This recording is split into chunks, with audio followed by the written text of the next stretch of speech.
Our next parts of speech is verb. Verb is a word which describes or which tells us about what exactly the noun is doing or the subject in a sentence is doing. We also have auxiliary verbs, that is am, is, was, are, were, have, has, had, do, does, did, be, am, is, are, was, were. Now these are the words which are also known as auxiliary verbs that tell us about when the action is taking place. Now, walking, talking, speaking, these are the actions done by the subject or a noun in a sentence. Let us go through the examples. They are always ready for any disaster. Ready is the action here. Ria is charming. Is a verb which is explaining about the tense. Tia runs every morning. What does Tia do? Tia runs. I like vanilla ice cream. Like. We had a healthy breakfast. Had is an action here. I think that she is right. So think is an action here. Now the next word is or a part of a speech is a word which tells us how, when, where, how many times and to what extent the action has taken place. That is, this part of speech refers to a word that modifies a verb. Modifies a verb means which tells something more about the verb. An adjective or another adverb. Adverbs tell us how, when, where, how often and to what extent or to what degree something happens or takes place. Adverbs often end in ly. That is, when you want to convert any word into adverb, we normally add ly. Like for example, gentle. If you remove e and add ly, it is gently. So it gets converted to adverb. Gently, quickly, extremely, carefully, well, slowly, quietly, very, always, never, to, tomorrow, here. These are some examples of adverb. Let us see the sentences.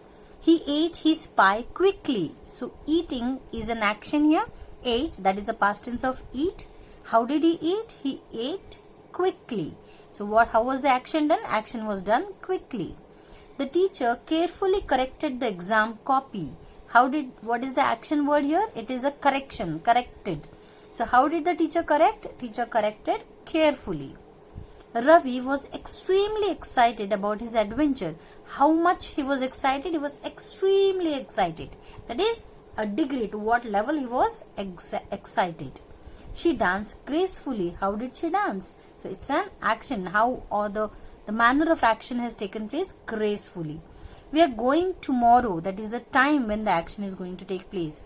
We are going tomorrow. He looked everywhere for his sunglasses. Where did he see? Everywhere. That is adverb of place. Now let us see the next part of speech, that is preposition. If you can see the word itself, preposition, it tells about the positioning or a relation between the noun and a pronoun to other part of the other words. This part of speech refers to a word or a group of words that shows its relation with another noun or pronoun or a verb. Therefore, it can also be called as relation word and comes before a noun or a pronoun in a sentence.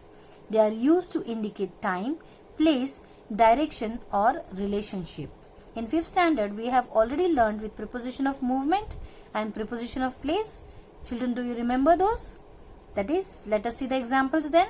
It is in, on, into, at, by, upon, across, beside, between, of, out of, for, above, below, that is the position, that is places, throughout, outside, before, near, etc. Let us see the sentences, children. Sample sentences are: Rita's act is lying under the bed. Now, what is lying under the bed? Under is the preposition here. So it's talking about the position. She left her purse on the table. Where did she leave her purse? It was on the table. So on is a preposition here. He sat on the carpet. Where did he sit? He sat on the carpet. Let's go into the cave. So this is preposition of movement. Where we are going? We are going inside the cave. So let's go into the cave. They will gather at 5 o'clock in the evening. So when are they going to gather? 5 o'clock in the evening. So it talks about the preposition of time. Look under the pillow. So under, that is below the pillow, what is kept there, you have to check it. Okay, did you understand, children? Now the next word or part of speech is conjunction. Conjunctions is a very important word. It is also known as connectors or linking words. This part of speech refers to a word that joins two or more words, phrases or clauses. There are three kinds of conjunctions: coordinative conjunctions, correlative conjunctions and subordinative conjunctions. If you see coordinative conjunctions, these join words, phrases and clauses which have equal grammatical importance in a sentences. Like both the sentences are equally important. These examples of coordinative conjunctions are and, but, or, so, nor, for and yet. If you observe carefully, I have written in square bracket fanboys.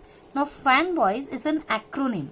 Acronym is when you pick up with the first alphabets of each example and frame one new word. Okay, so fanboys. So if you find F stands for, A stands for and, N stands for nor, B stands for but, O stands for or, Y stands for yet and S stands for so. So that is what is fanboys. So if you have to remember all the coordinating conjunctions, easier way is remembering fanboys. Right, children? Now let us see the next one. Correlative conjunctions. Relative.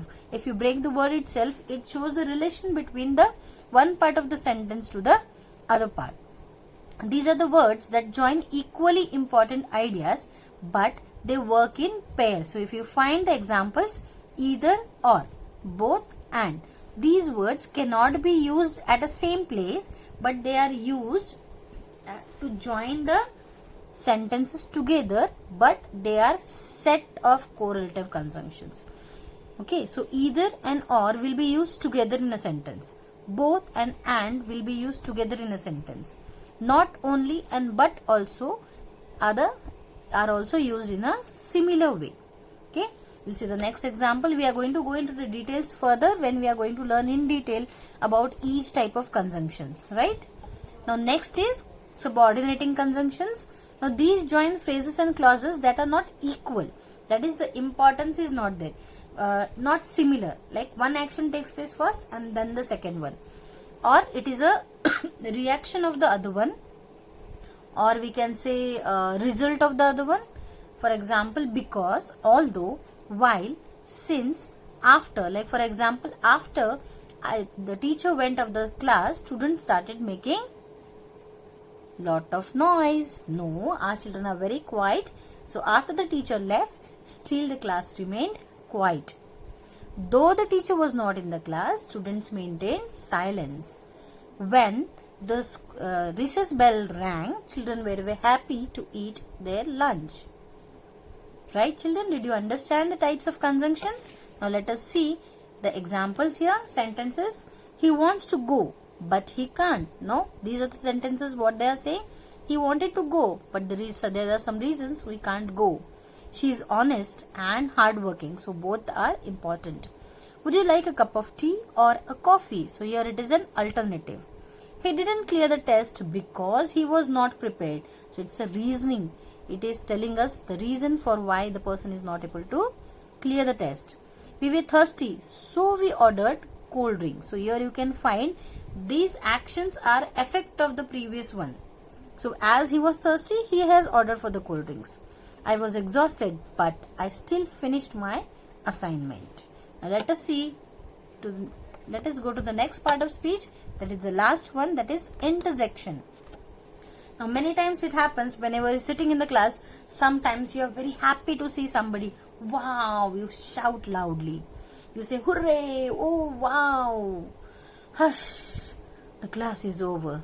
Ouch, I got hurt. So these are all your sudden emotions. This part of speech refers to a word or a phrase that states strong, sudden emotions.